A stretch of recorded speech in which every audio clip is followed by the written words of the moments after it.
Hi, Facebook Live. Well, I guess it won't be Facebook Live. This will be a pre-recorded interview. We were having some technical difficulties, but we still wanted to make sure that we had offered this interview. We know Jessica Waite is a busy woman, so I want to welcome you to this particular series. It's called Education and What's on the Ballot. And I am Kellie Davis, and I'm running for Oceanside City Council District 3. And I first want to say, before I introduce this lovely, beautiful human being I'm about to introduce, this is not an endorsement.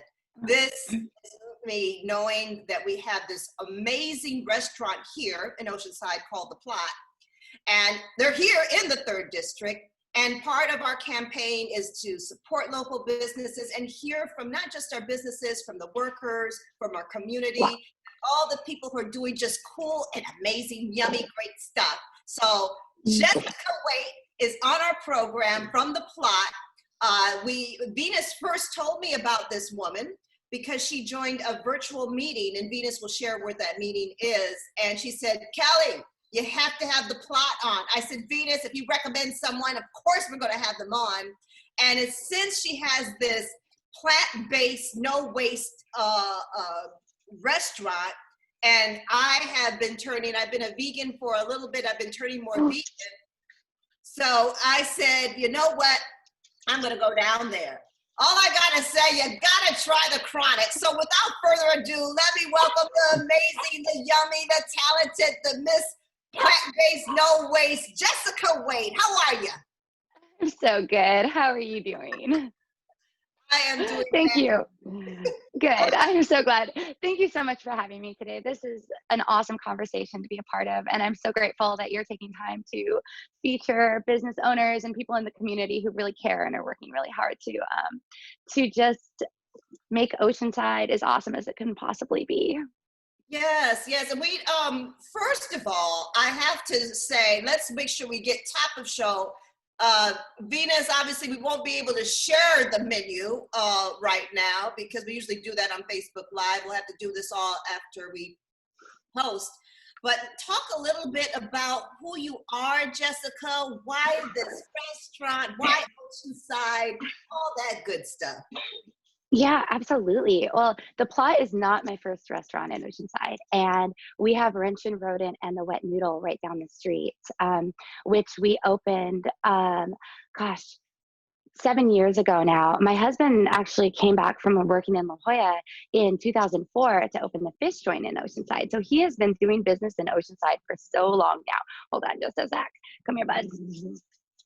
Like pretty much everyone right now, I'm working from home and I have my little companion. Sorry to interrupt. So we have, David started doing business in Oceanside, 2004. He grew up here. I grew up in Seattle, but I immediately was drawn to Oceanside just because I felt like there was so much cool energy and potential in this community. Just felt like there was a lot of people who really care. There are a lot of people who really care, and there's just a lot of opportunity to do good business. And so when David left the fish joint, we decided to open a restaurant together. I had been studying pre-med. I was actually focused on neurophysiology research at Cal State San Marcos. So kind of a little different, but I've been working my way through school in restaurants and really, really care about human nutrition, environmental health, and kind of how, diet can be part of preventative medicine. So kind of just there was this evolution toward restaurants and what they offered as a platform to engage, educate the community, and inspire people to live in a way that was healthy for them and for the planet. So as we built Wrench, we had these opportunities to kind of integrate in the community, do some cool nonprofit work, do some teaching, and really work with our vendors and local purveyors to kind of strengthen our local community in ways that was really beneficial to us as much as it was to them. So along that trajectory, we just kind of realized that restaurants are what we love. And when we started to focus on another one, we got this idea for a plant-based restaurant. I've been completely plant-based for, decades now. I've been vegetarian since I was 7 and first went vegan 22 years ago.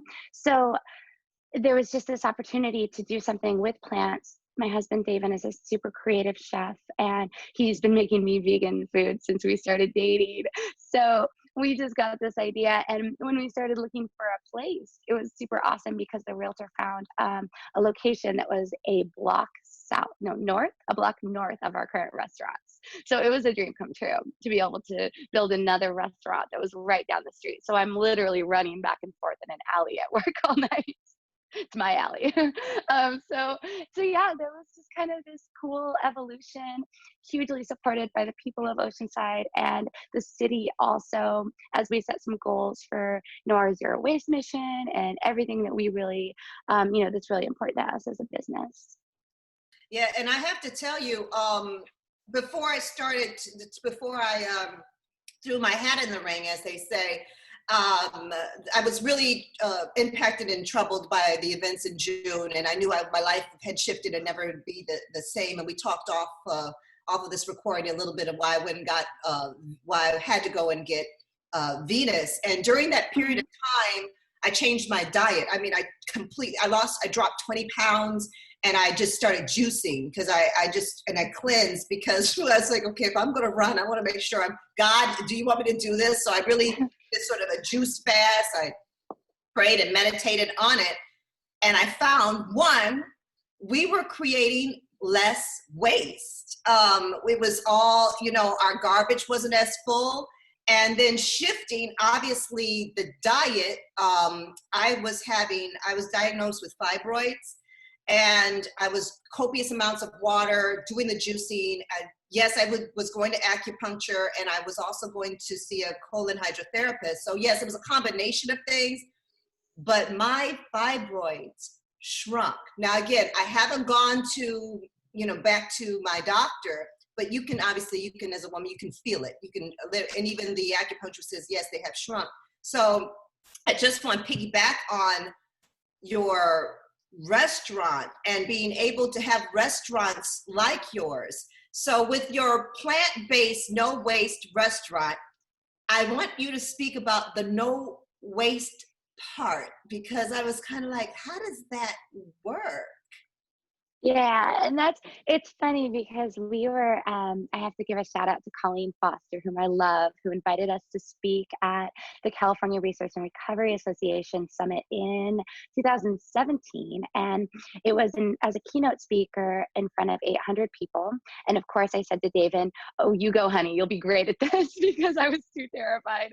But I had the opportunity, he was speaking, I think on the third day, about total utilization. He does this really cool presentation where he's breaking down a fish and shows our viewers that you could use pretty much every part of the fish. So there's, not a lot of waste. And so that was a cool presentation. I also got to sit and listen to everyone else speak throughout the summit. And I got super inspired because here are all these people from all over the world doing these great things with zero waste. And I was running restaurants, and, we were doing a lot, but I kind of felt like I needed to set the bar a little higher as far as like our operational strategy. And I just said, like, why can't we be as idealistic as possible? Why can't we just shoot for, zero waste? And we have to be careful when we say zero waste. We say zero waste ethos, because it's really almost impossible to be 100% waste free as a human being, and definitely as a business owner.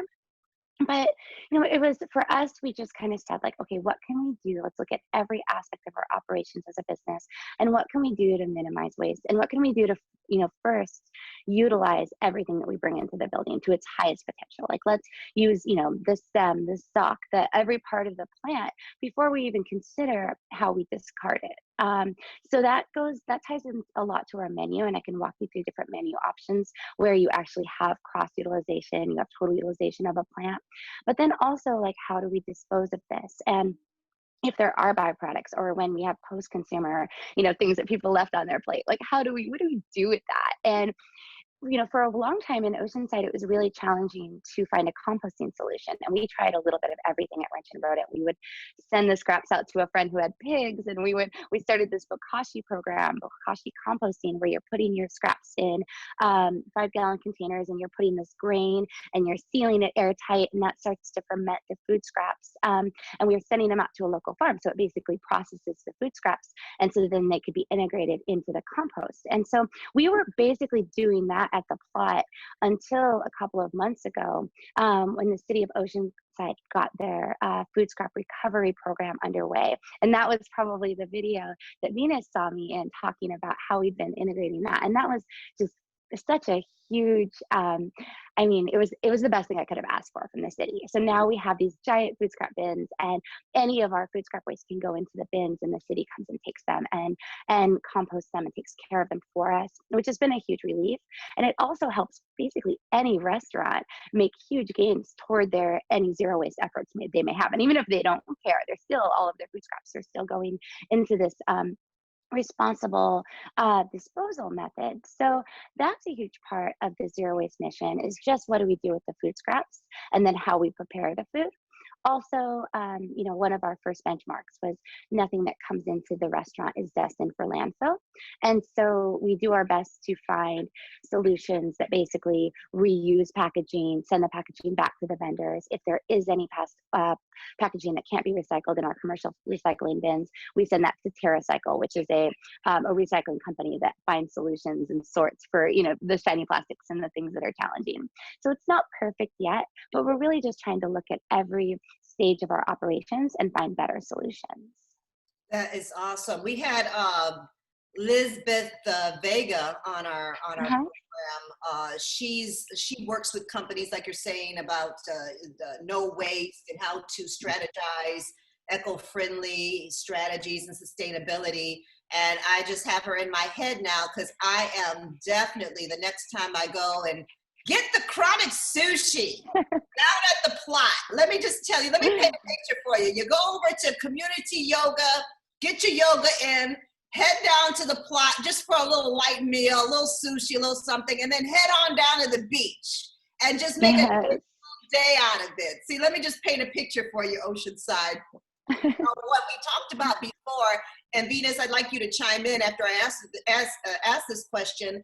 I love the idea of you also saying that you know, I referred to it of taking a village, but coming together as a community. And Venus, was that the workshop that you were attended? Why did you tell me, Kelly, you got to get Jessica Waite? And by the way, Venus wasn't the only one. It was Venus and a lot of other people. What was your impression of the workshop, Venus?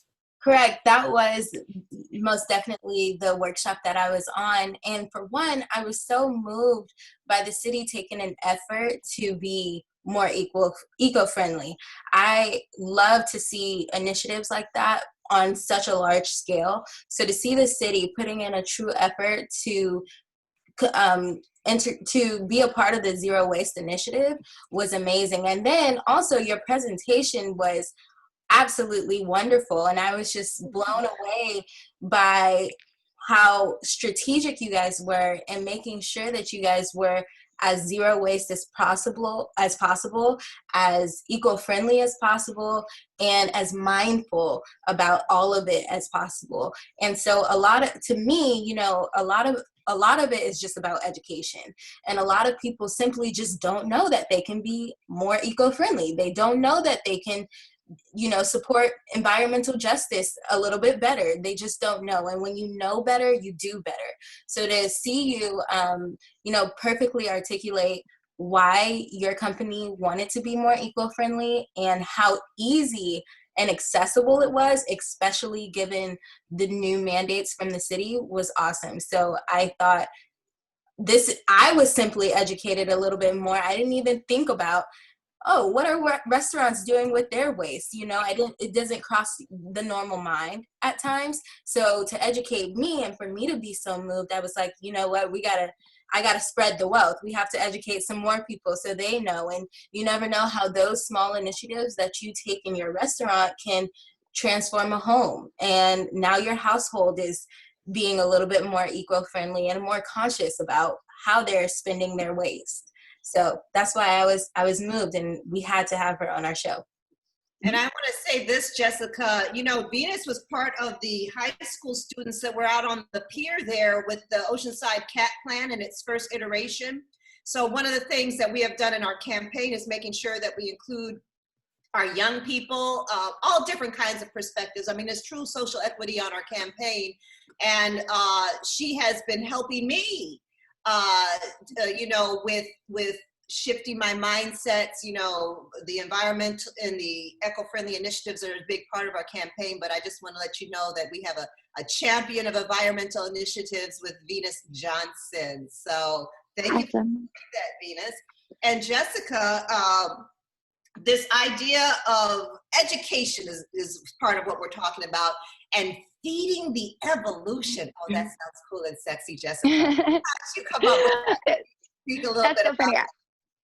Well, David had this slogan he always used back in the fish joint days. It was feeding the revolution, right? And which I love, and I'm all about a revolution. But I've heard a lot of people say along the way, like, we, you know, as much as we want and crave a revolution, sometimes we need to be patient and understand that everybody evolves at their own pace. And that's one of the biggest things I think about in my advocacy for all of the different things we do, is we have to meet people where they're at. You know, they're not necessarily going to be where we're at. We may have been working on something, you know, a system of beliefs for a very long time, and it might be very new to them. So this idea that, like, meeting people where they're at and just making, you know, making the conversation comfortable and accessible for everyone. And so I think I was sitting at Banana Dang, shout out to Banana Dang, who I love so much, sitting there having a snack one morning and just thinking about, you know, what we really want to do as a business. And I don't want to take our belief system and cram them down someone else's throat. I want to say, like, hey, this is what we do. It's delicious. It's fun. You know, let's do it together and enjoy it. And so that was kind of that feeding the evolution idea, is that we, you know, as a business, as the plot, we're making plant-based food. We're making, you know, we're doing it with the zero waste ethos, but we're also doing it that pretty much anybody can come in and enjoy it. So, or in a way that anyone can enjoy it. So that was kind of the goal behind that tagline. That's awesome. And by the way, I like Tata, the Banana Dang, and her husband. I think Oh, yeah. yeah, Me Banana too, yeah. great too. And it's what we talked about off this, but now we're speaking.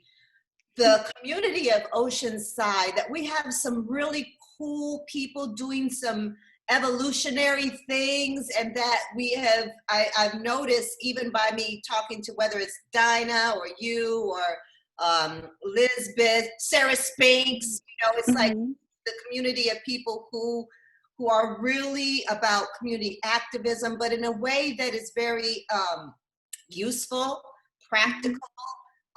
Yes, it's revolutionary, and yes, there could be people say that it's rebellion or whatever, but you know, really, it's such a cool way to, you know, to navigate our current climate, because Jessica, as you know, things will never be the same anymore, and that's okay. And we have these Mhm. wonderful restaurants that are already doing the kind of work that we can just mirror. And I want to circle back around to you being 7 years old and saying you're going to be a vegetarian. Talk us through that. Your 7-year-old self. That to me is amazing. You know, it's funny because I don't remember exactly like what propelled me. My cousin, who I looked up to a lot, was vegetarian. And I have a feeling, I don't remember instances, but I have a feeling she kind of talked to me about it and why she did it. Because for me, it was always about, you know, at that point, I didn't understand the politics of our food system. I was 7, but I really didn't want to hurt animals. And that was where it started. You know, I really didn't want to eat animals because I loved animals. And that was really simple. And then, you know, over the years, there's a lot that I learned about the environmental impact of our food system, of factory farming and the agro-industrial complex and all of those things. But that didn't come until later. Like, you know, when I was 7, it was just like, I had this deep rooted understanding that I wanted to live in a way that didn't hurt others. And, you know, eventually that kind of formulated into my mission statement, which is just, while I'm on this planet, I want to find a way to mitigate or ease suffering for, you know, all individuals, for humans and for animals. So that's where that started. Were you the I don't want to tell your age or whatever, but I don't know, Old. a lot of people, they saw things like that had that kind of sensibilities, and they would watch something like Finding Nemo or something like that. Oh Okay, I was way older than that. Or wait, no, so I can, let's see,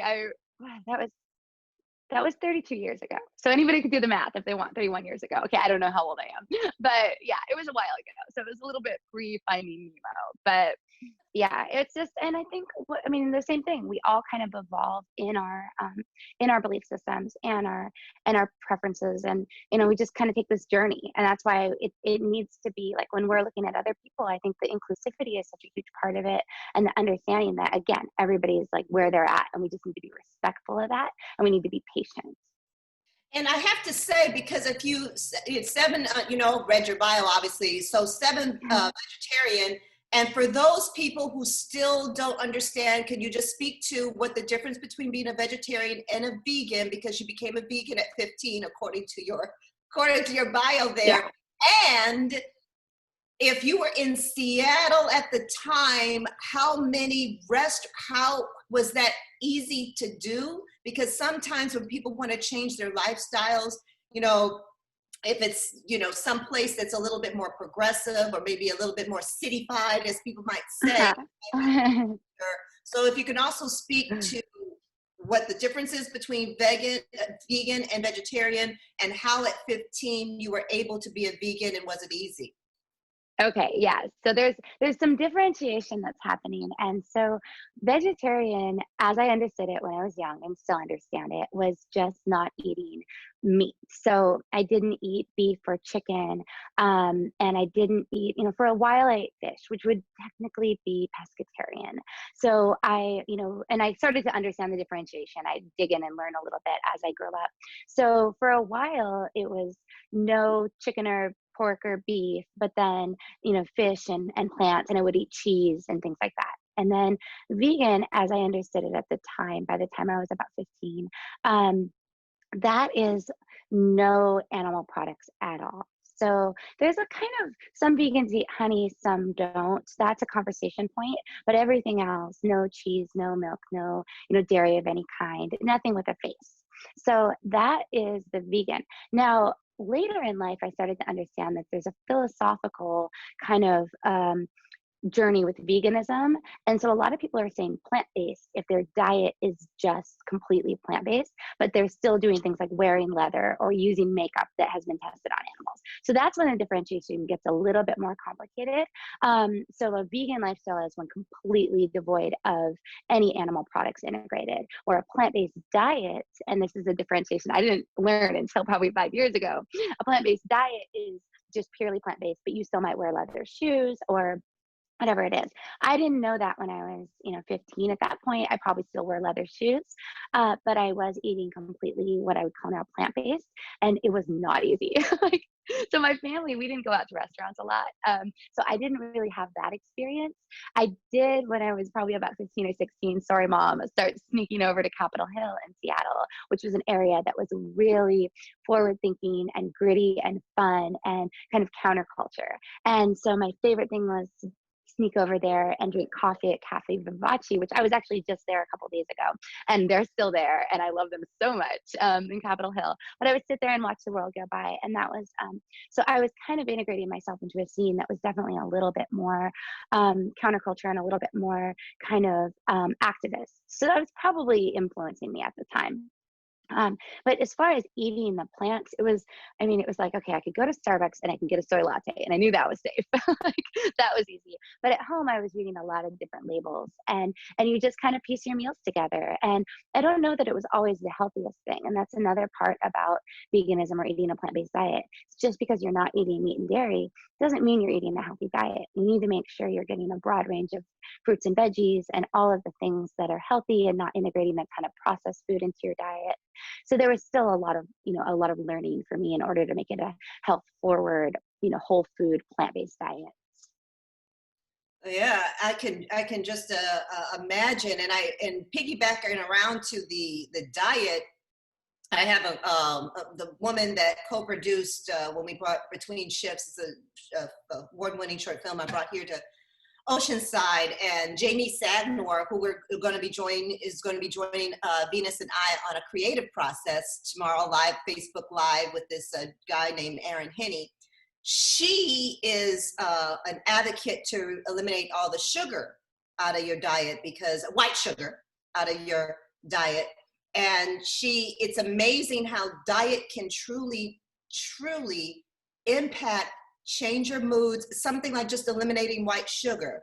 And for me, when I started to become more health conscious, the first thing I did was got rid of, I'm from Michigan, so I say pop or soda, depending what part of the country you're from, pop or soda. But I got rid of pop, and then I just didn't. I drank my coffee without sugar. And I think when people think about diet, they think about this overhaul, and then they're not able to sustain. Talk about sustainability. They're not able to sustain. So if you may be suggesting, were there steps that you did?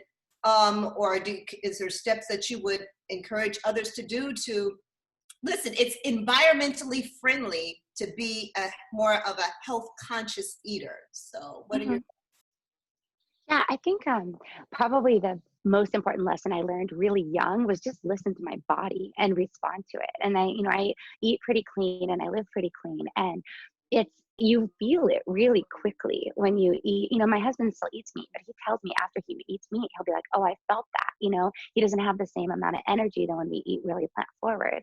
And so, the dark leafy greens, eating a variety of different fruits and veggies, all of the things, like, you'll feel it pretty fast. And then, I remember when there was a point where I was teetering back and forth between vegan and vegetarian. And I would, if I'd go and eat cheese, like a bunch of cheese, maybe I'd have a beer or two and then eat something with a bunch of cheese on it.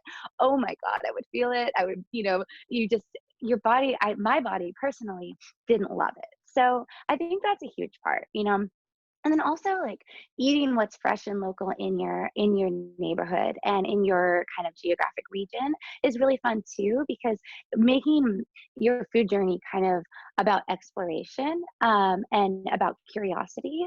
Like, if you have a farm stand or a farmer's market in your neighborhood, walk around, like, look at the different fruits and veggies, talk to the farmers. Like, they're going to have ideas about how to prepare these things and how they taste best. Using the whole plant and veggie can really offer you different flavors and textures that maybe you haven't even had before.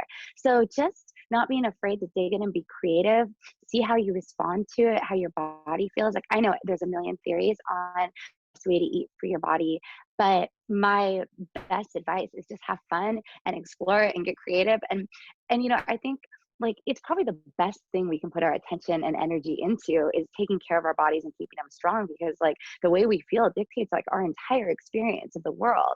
And so why wouldn't we want to put a little bit more time into that exploration? Thank you for that. And also with the impact of COVID-19, like, it was a series of events that why in June I was like, okay, I got to get healthy, because it's a time like this where it's important for us to make sure that our immune systems are at our optimal best. And for me, and I'm glad you said that, for me, I changed my diet. And I know from my Christian upbringing in the Bible, they have this passage in there that says that you're not supposed to tell people what to eat.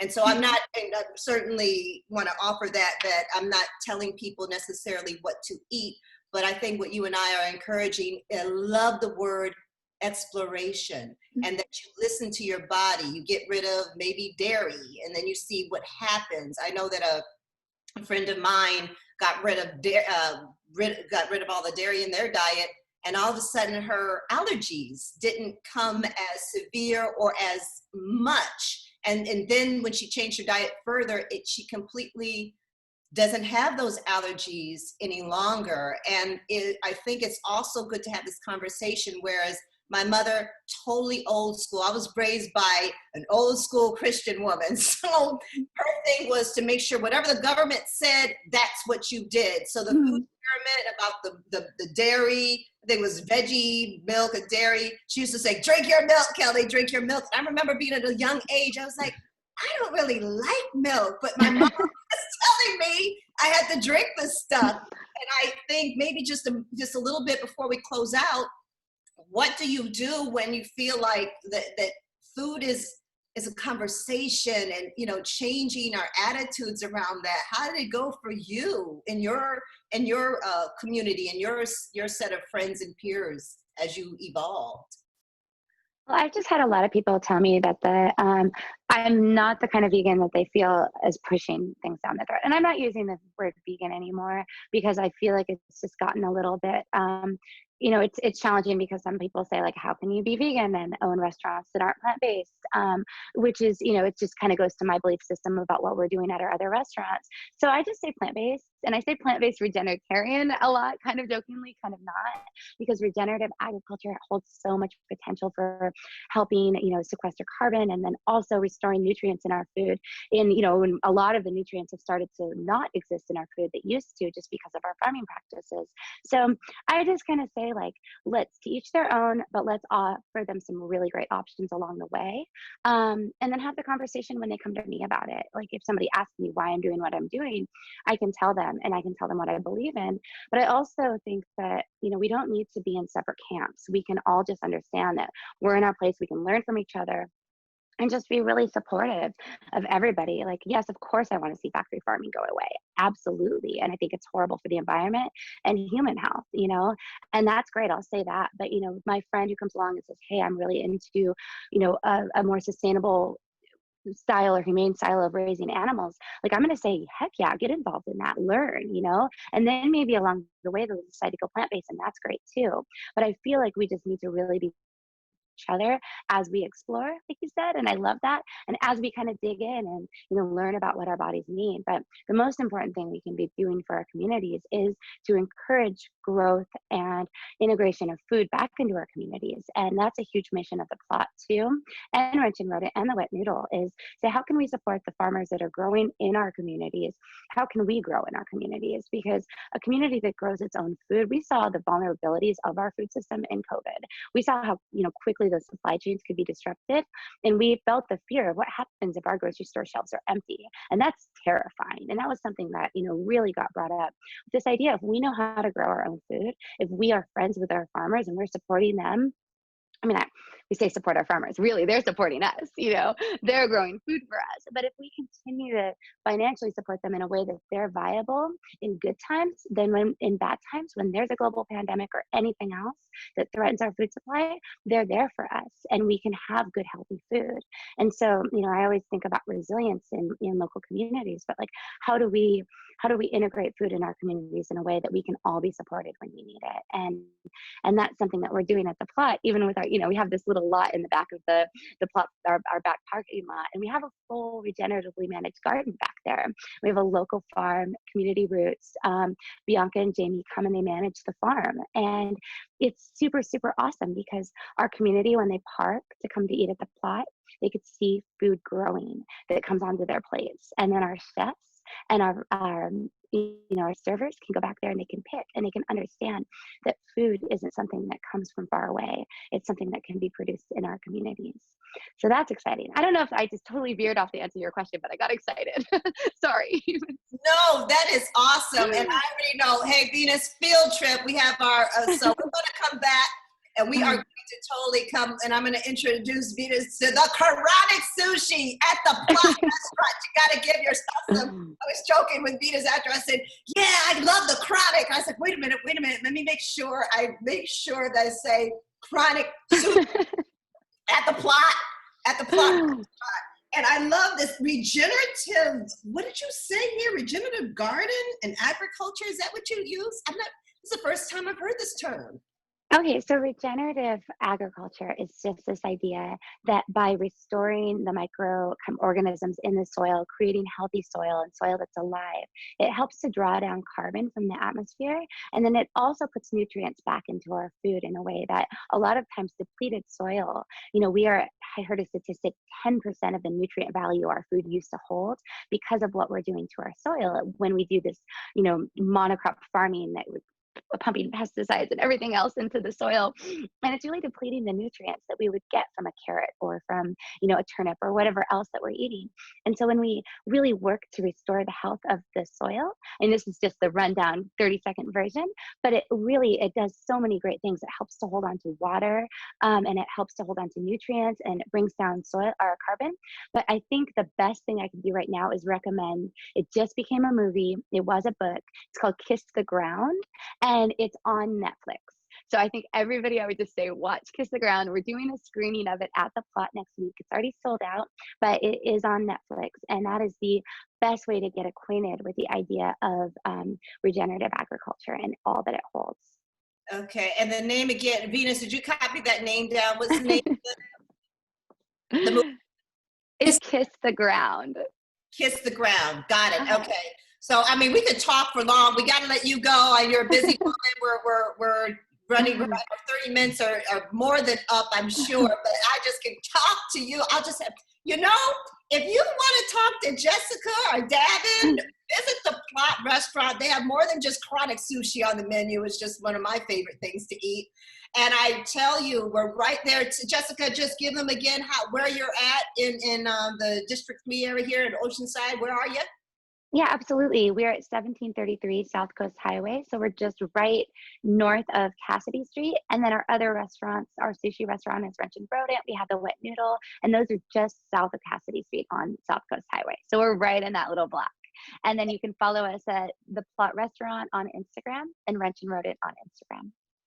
Thank you so much. So thank you for joining us on this virtual meeting that is now posted because you're now seeing it. The lovely Jessica Waite. Be sure to get out and vote. Get out and vote. Venus is doing a wonderful, wonderful job with our National Voter Education Week. Is that right, Venus? Thank you. So get out and vote. You got it there. And Jessica Waite of the Plot and all the other restaurants that she named. Thank you for joining. Thank you so much for having me. This was so much fun. It was. Thank you.